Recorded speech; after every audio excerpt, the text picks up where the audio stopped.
warahmatullahi wabarakatuh. Ashamaa kafuune nagaa jirtu bakka jiraattan isin jecha namoonni maatii ummata YouTube haarawaa taatan subscribe like naaf godhaa akkasuma comment irra yaada keessan naaf kaayaa namoonni durumaan nu jajjabeessu jirtan galatoomaa ulfaadhaa ammallee na biraan nafina isin jecha har'ammoo kan qabeessiniif dhufee akkuma kanaan dura dubbadhee ture jechuudha.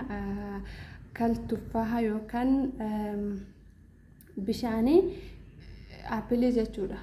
Cuunfaa appilii isaa kana jechuudha. Faayidaa isaa tokko tokkoon faayidaa maal akka ta'e rifeensa keenyaaf akka qabu, faayidaa maal akka ta'e fuula keenyaaf akka qabu, faayidaa maal akka ta'e garaa keenyaaf akka qabu fi akkasuma akkaataa itti fayyadama isaa waliin qabadhee isin dhufee jira. Inshaallah obsaan na wajjin tura. Warra namoota walirraa fayyadamu rabbiin nu haa taasisu. Jalqaba kal tuffaahan kun jechuudha. Faayida inni kun kan salaaxaati. Salaaxa irratti illee ni fayyadamama.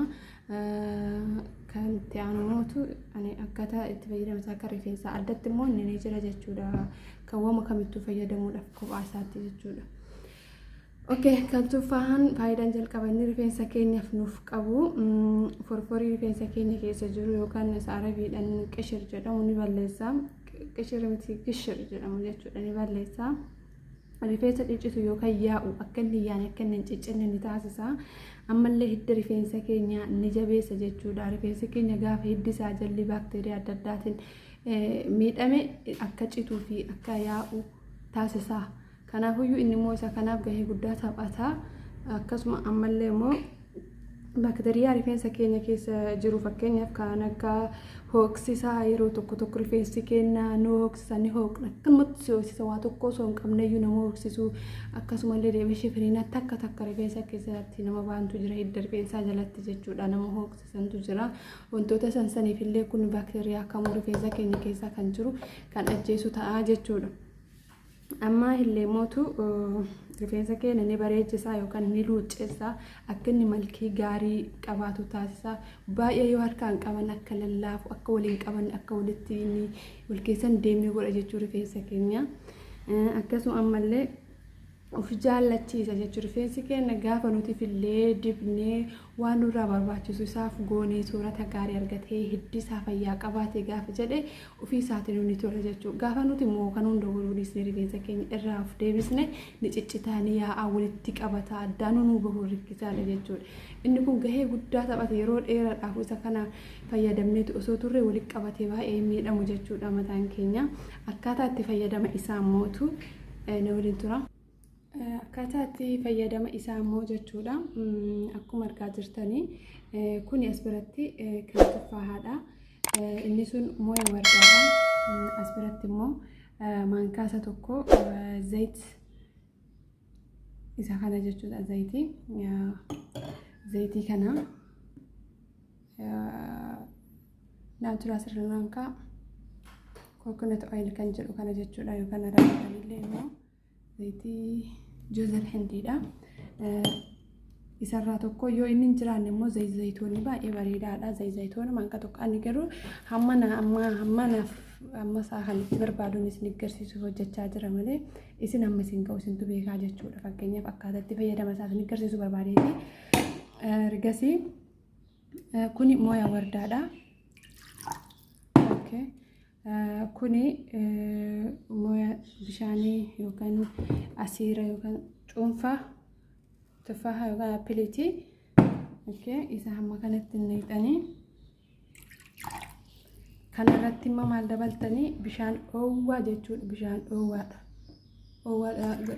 Garuu dhoowwaa kan akkanumaa rifeensatti naqxan xiqqoosii jechuudha. Haa waliin wal dhoowwisuu erga wal dhoowwisee booda jechuudha. Erga rifeensa keenya dhiidhee geessinee kana haayilaandii qabanneetiin bakka rifeensa keenya itti dhiidhuu erga geennee erga dhiidhee geessinee rifeensa keenya bishaan irraa gosinee kana itti dibanna. Bishaan irraa dhiidhee xumurree bakka gaaf jenne kana itti dibnee rifeensa keenya hidda isaa jala sirriitti akka wal gahu sirriitti dhiibbaa goonaaf jechuudha. Rifeensa keenya maasaajasa jedhamu san goona.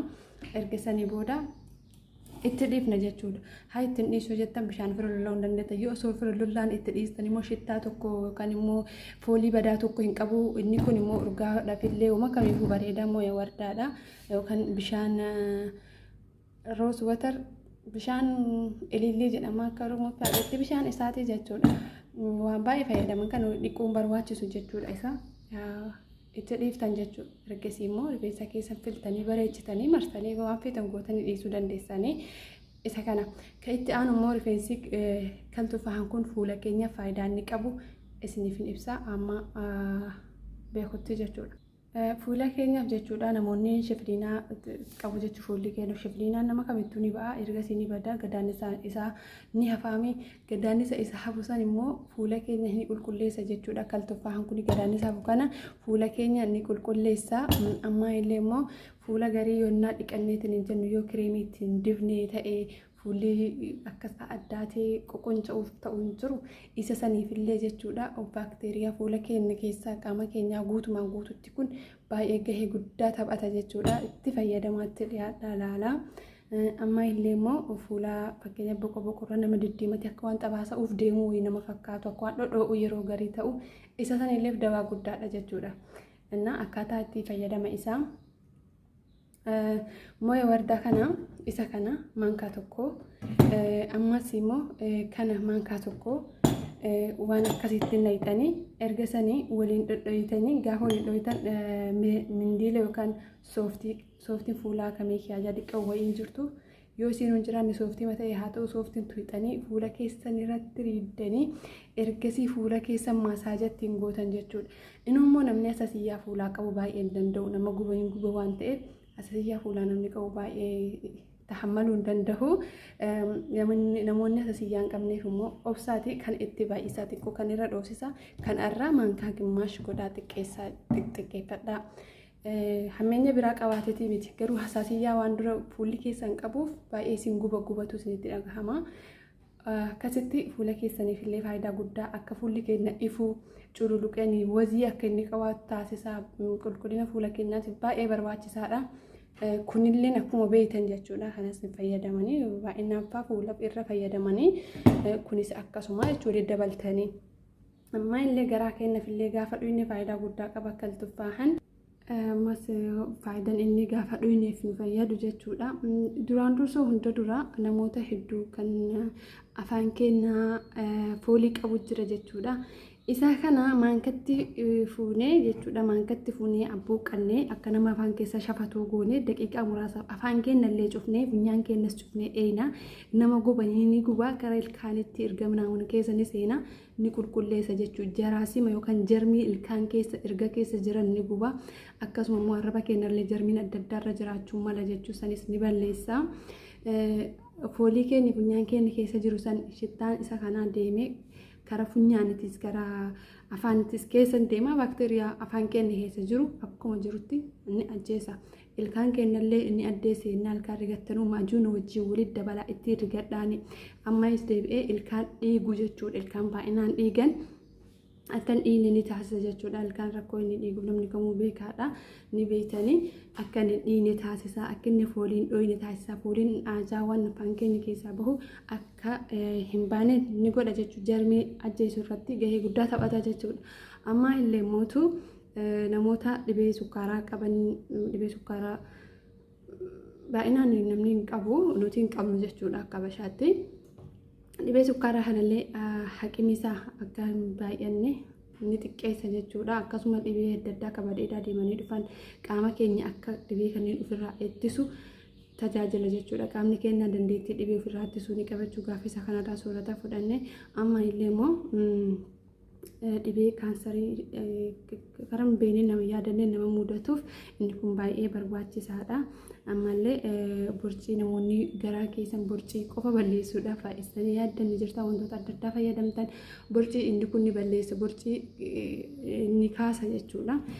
Bareedumsa qaama keenyaaf ni kenna dhukkuboota adda addaallee nurraa ittisaa baay'ee tokko gahee guddaa taphata kun garattis gaafa inni akkasuma dhahannaa onnee keenya humna kennaaf jechuudha. Dandeettii kennaafi ni jabeessa jechuudha. Waa hedduudhaaf faayidaa guddaadha. Jarmii qaamota keenya jummoolee qaama keenya keessa jiran narbiilee keessa dhiiga keessa jiran guutuu isaa ni balleessa jechuudha. Akkaataa itti fayyadama isaa immoo galgala hirriba duraa bishaan xiqqoo labbi jedhetti isa kana maankaa takka dabaltanii dhuydan feetan bishaan qorratti dabaltanii dhuydanii raftanii irra dura jechuudha. Yeroo kamuu irra dura haala kanaan fayyadama. Ilkaan keessan illee gaaf rigattan maajuun isnaana waan xiqqoo sitti godha isatti dabala waliin kuraa ilkaan rigadha faayidaa isaa laala baay'ee tokko fayyada jechuudha. Tajaajiluu wantoota akkana uumama babbareedaa kanaanii jechuun barbaada. Gabaabumsi kiyya har'aa kanuma yaada qabdan koomentirra naaf kaayaa. Inshallah yeroo qabnu lafatti gubuurraa waan beeknu barsiisnee waan hin beekne walirraa barannee walitti imala karaa kana haa deemnu jechuun barbaade. Wassalaamu alaikum sin jaalladha.